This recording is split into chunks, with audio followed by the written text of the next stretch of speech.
You've been working late nights for months now, taking on extra projects no one else wanted. Your boss smiles from across the conference room. You're really going above and beyond.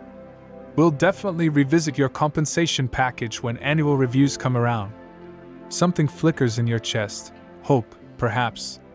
Or is it doubt? The corporate world runs on promises, but how many of those promises materialize into actual rewards? Too many professionals build careers on wishful thinking, clinging to vague assurances that never manifest into concrete benefits. Let me share what Marcus Aurelius might call a difficult truth. The workplace operates on transactions, not good intentions. When you accept promises without guarantees, you become vulnerable to exploitation. In his book, Atomic Habits, James Clear writes about how small behaviors compound into life-changing outcomes. This applies inversely too. Small moments of acquiescence compound into patterns of being undervalued. Ryan Holiday, drawing from Stoic philosophy in The Obstacle is the Way, would point out that your energy is best directed toward what you can control, not hopeful scenarios that depend entirely on others. Here are 7 workplace elements you should stop accepting at face value. Go the extra mile. Request without compensation. When your supervisor asks you to take on responsibilities outside your job description, they're essentially requesting free labor. The promise that this extra effort will be rewarded later is often an empty transaction. The mythical future pay increase. We'll review your salary next quarter, is corporate speak for. Keep working harder without immediate compensation. Charlie Munger once noted that incentives rule the world. If your company truly valued the extra work, they would incentivize it immediately. The dangled promotion. You're next in line when a position opens up. Keeps you loyal without any guarantee. Mark Manson in The Subtle Art of Not Giving a FCK would call this a false value, trading your present certainty for someone else's vague future promise. The team player, manipulation. Being told that accepting unfavorable conditions proves you're a team player exploits your desire for belonging and approval. This social pressure tactic rarely leads to tangible rewards. The culture of perpetual crisis. When every deadline is an emergency, requiring extra hours, it's not a series of exceptions, it's the business model. Companies that normalize crisis are profiting from your stress and availability. The selective feedback loop. Receiving criticism for shortcomings but minimal recognition for achievements creates an imbalance that benefits employers. This feedback asymmetry keeps you constantly seeking approval rather than fair compensation. The loyalty expectation. Companies that expect years of dedication while offering no reciprocal commitment are operating on an outdated social contract. Robert Greene in The 48 Laws of Power might recognize this as maintaining power by keeping others in suspended hope. These dynamics persist because they work. Companies save millions by paying in hope rather than dollars.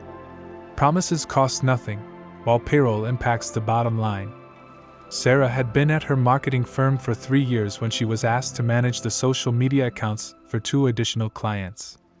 This expertise will look great on your resume, her manager explained, and we'll factor it in during your annual review. 6 months of extra work later, her review arrived with a standard 2% raise, the same as colleagues who hadn't taken on additional responsibilities. When Sarah raised the issue, her manager seemed genuinely surprised. But you seem to enjoy the challenge, and it's great experience for your career development. The truth crystallized for Sarah. Her company wasn't malicious. They simply followed the path of least resistance. Why pay more when employees accept less? Tim Ferriss often discusses the importance of clear agreements in his work. Following his approach, Sarah prepared for her next meeting differently. She walked in with documentation of her expanded responsibilities, market rates for those skills, and a clear proposal: either adjust her compensation to reflect her actual role or redistribute the extra accounts. 2 weeks later, Sarah received a 15% raise. The difference wasn't that Sarah suddenly became more valuable. It was that she stopped accepting hope as payment. Cal Newport's Deep Work emphasizes that professionals should focus energy where it generates real value. Promises of future recognition redirect your focus from present reality to imagined outcomes. This pattern extends beyond compensation. Consider workplace conditions, advancement opportunities, and work-life boundaries. When you accept, someday, promises in these areas, you trade your well-being for a corporate IOU that may never come due. Breaking free from this cycle requires a fundamental shift.